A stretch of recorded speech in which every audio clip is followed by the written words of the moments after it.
आप रिलायंस इंडस्ट्रीज और उसके धन कुबेर मालिक मुकेश अंबानी की बेइंतहा कमाई के बारे में तो जानते होंगे, लेकिन आज हम आपको गुजरात के एक ऐसे शख्स की कहानी बताएंगे जो दौलत के मामले में अंबानी को भी टक्कर दे रहा है। हर दिन नए नए बेंचमार्क सेट कर रहा है और न सिर्फ भारत में बल्कि पूरी दुनिया में अपना दबदबा बना रहा है।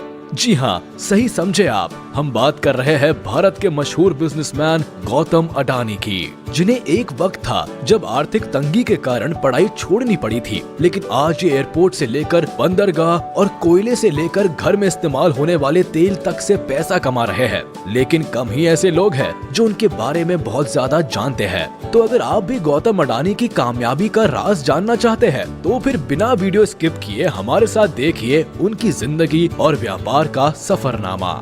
गौतम अडानी यूं तो रिलायंस इंडस्ट्रीज के संस्थापक धीरूभाई अंबानी की ही तरह पहली पीढ़ी के बिजनेसमैन है, लेकिन आज उनकी नेटवर्थ बाकी उद्योगपतियों से कई ज्यादा है, क्योंकि एक डायलॉग है जिसे अडानी ने सिद्ध साबित किया है। वो है, कोई धंधा छोटा या बड़ा नहीं होता और धंधे से बड़ा कोई धर्म नहीं होता।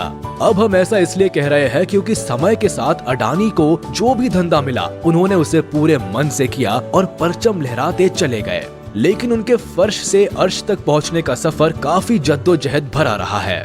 उनका जन्म सन 1962 में अहमदाबाद के एक आर्थिक रूप से कमजोर परिवार में हुआ। पिता का छोटा सा काम था, लेकिन कुछ खास चल नहीं रहा था। ऐसे में वक्त के साथ आर्थिक हालत और बिगड़ते चले गए, जिसकी वजह से गौतम अडानी को अपनी पढ़ाई बीच में ही छोड़नी पड़ी और काम के लिए हाथ पैर मारने पड़े। इसी बीच वो बड़े शहर से बड़ी उम्मीदें लेकर कम उम्र में ही मुंबई आ गए, जहां शुरुआत में तो काफी संघर्ष करना पड़ा, लेकिन कुछ वक्त के बाद उन्हें एक डायमंड सप्लायर के यहाँ नौकरी मिल गई।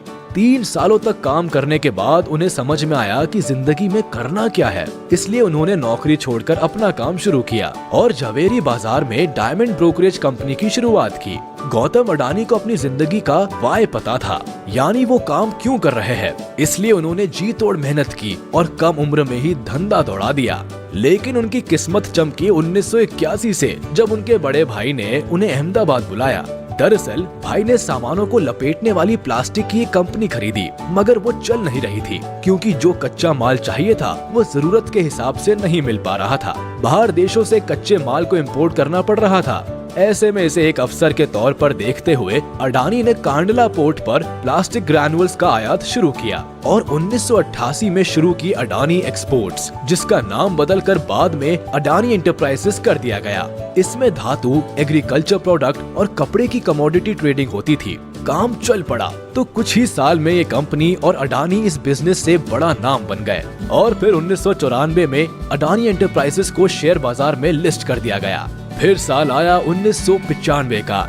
ये वो साल था जिसने आज उनके इस मुकाम तक पहुंचने की नींव रखी, क्योंकि इस वक्त गुजरात सरकार पोर्ट डेवलपमेंट के लिए प्राइवेट कंपनीज की तलाश कर रही थी। ऐसे में जैसे ही एक खबर अडानी तक पहुंची, उन्हें कमाई का एक और सोर्स नजर आया, इसलिए उन्होंने गुजरात के सबसे बड़े बंदरगाह मुंद्रा पोर्ट को ही खरीद दिया।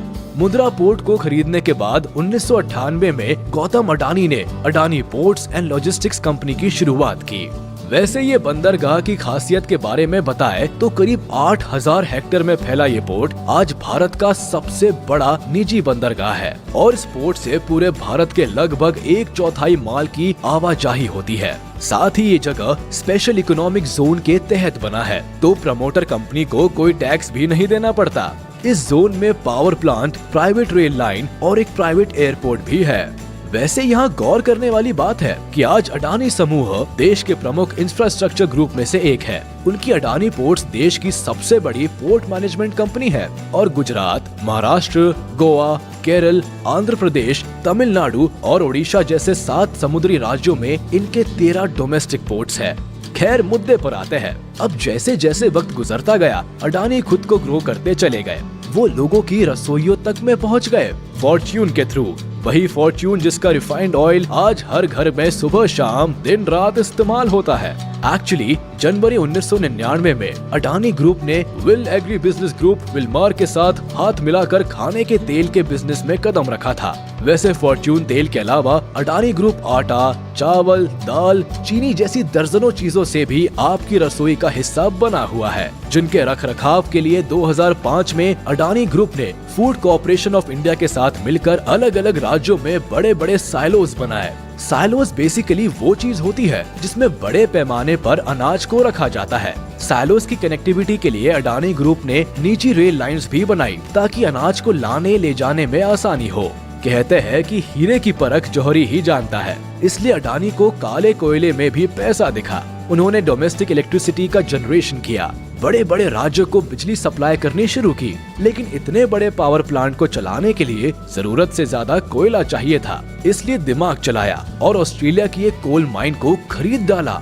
फॉर्च्यून इंडिया मैगजीन के मुताबिक 2010 में अडानी ने लिंक एनर्जी से 12,147 करोड़ में कोयला खदान खरीदी थी। गीली बेस्ट क्वींस आइलैंड में मौजूद इस खदान में 7.8 बिलियन टन के खनिज भंडार है, जो हर साल 60 मिलियन टन कोयला पैदा कर सकती है। इसी तरह इंफ्रास्ट्रक्चर की कमी से इंडोनेशिया में मौजूद तेल, गैस और कोयले के लिए अडानी ग्रुप ने साउथ सुमात्रा से कोयला ढुलाई के लिए $1.5 अरब निवेश करने की घोषणा की। उस समय इंडोनेशिया निवेश बोर्ड ने बताया था कि अडानी समूह 5 करोड़ टन की क्षमता वाले एक कोल हैंडलिंग पोर्ट का निर्माण करेगा और साउथ सुमात्रा आइलैंड की खदानों से कोयला निकालने के लिए 250 किलोमीटर रेल लाइन बिछाएगा। खैर, अडानी अपना कारोबार फैलाते गए और पैसा अकाउंट में आता चला गया। जिस अडानी साम्राज्य का कारोबार 2002 में $76.5 करोड़ था, वो 2014 तक आते आते बढ़कर $10 अरब हो गया।